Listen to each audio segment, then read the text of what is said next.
Welcome everyone and welcome to today's video. Now, can you see what's on my screen? Can you see what is highlighted? We have finally got it. Our voices have been heard. Our nagging, our persistent nagging, I'd like to think, has finally been noticed and acknowledged. And we are getting VR support in F1, well, F1 now 22, not 2022. I mean, such a dramatic name change, guys. F1 22 is coming with VR support, with Oculus and the HTC Vive.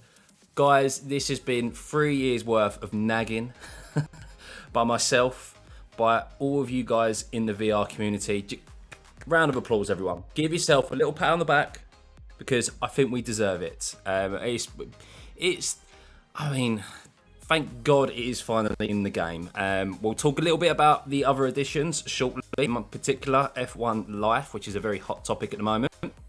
And there's loads of other content creators out there who will go into further depth. Then, to be honest, I will. But all I really care about is the VR compatibility.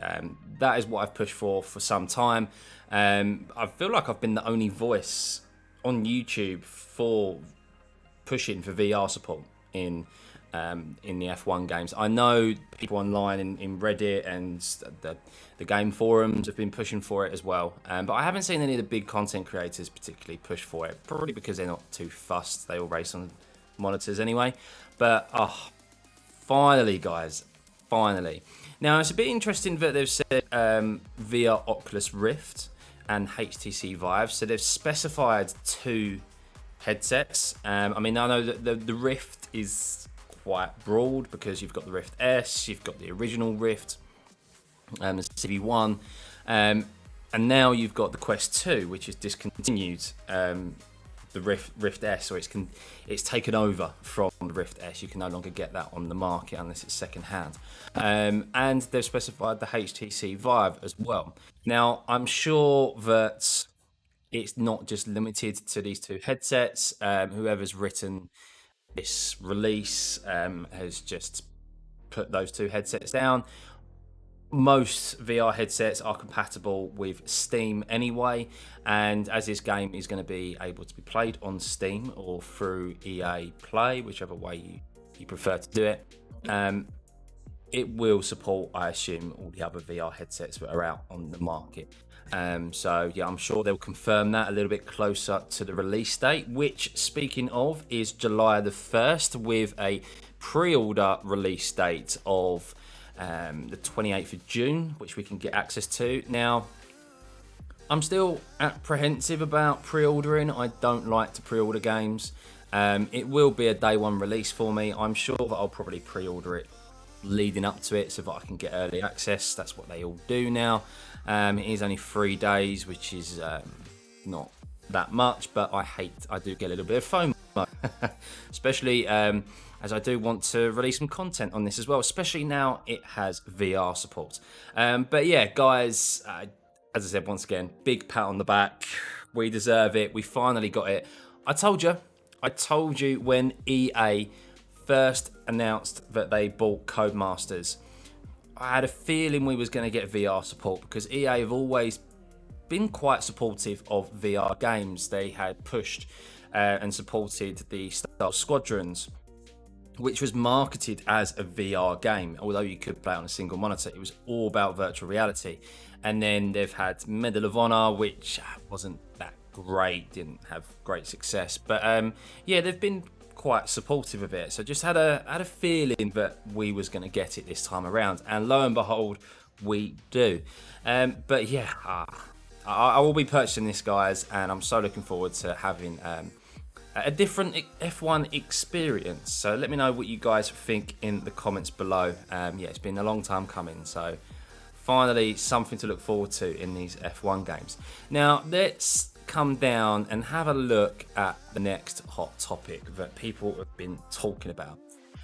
This F1 Life. Now it has a name now, and you will remember me mentioning, but there's been reports of them adding supercars and accessories, things like this.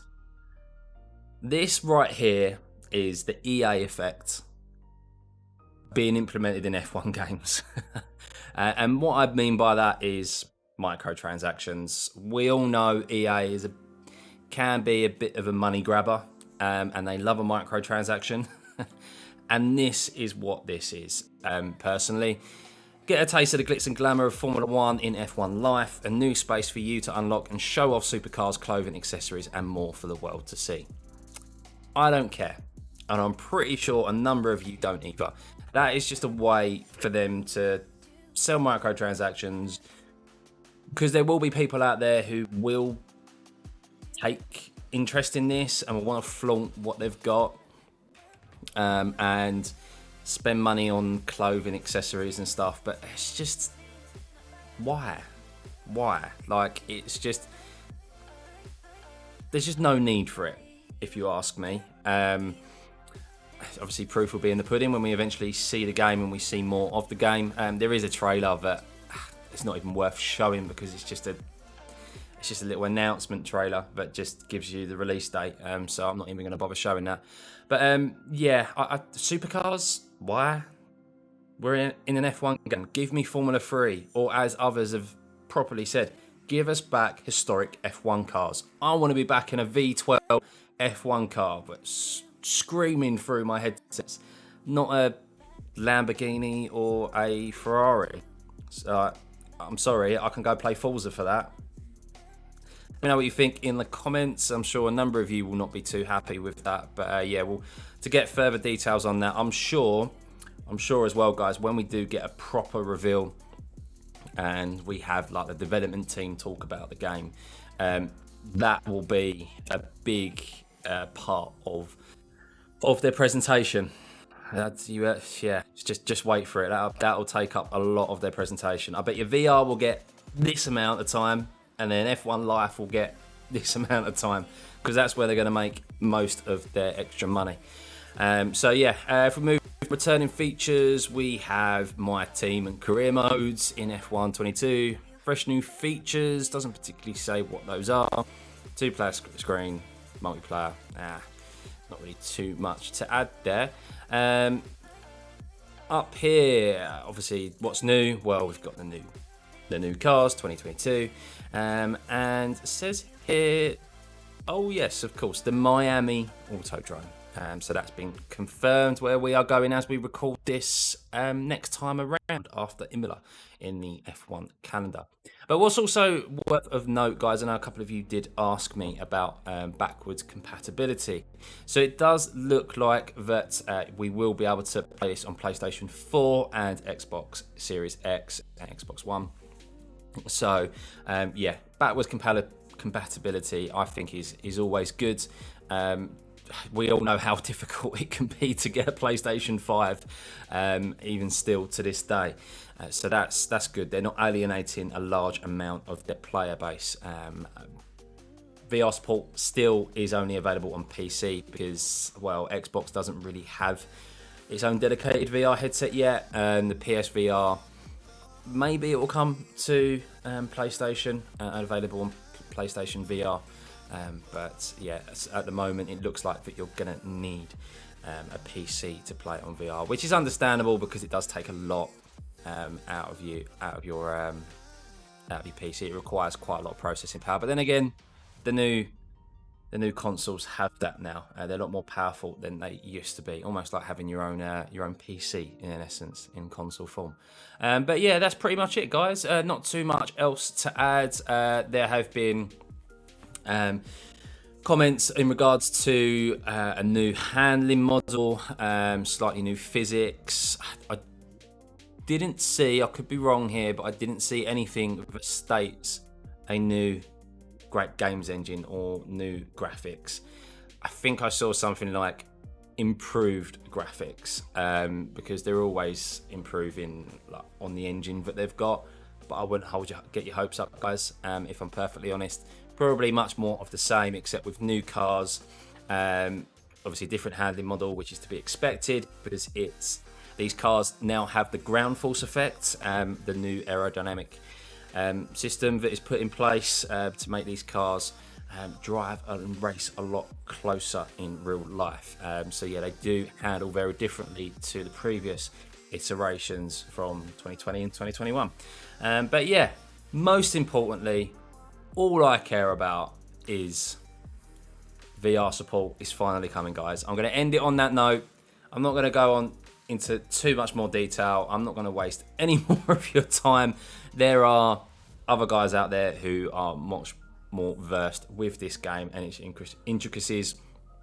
And yeah, be sure to come back here, guys, once again as soon as I hear more about VR support in particular, and yeah, any other little tidbits about this game. But I can now allow myself to get excited. I was holding back my hopes.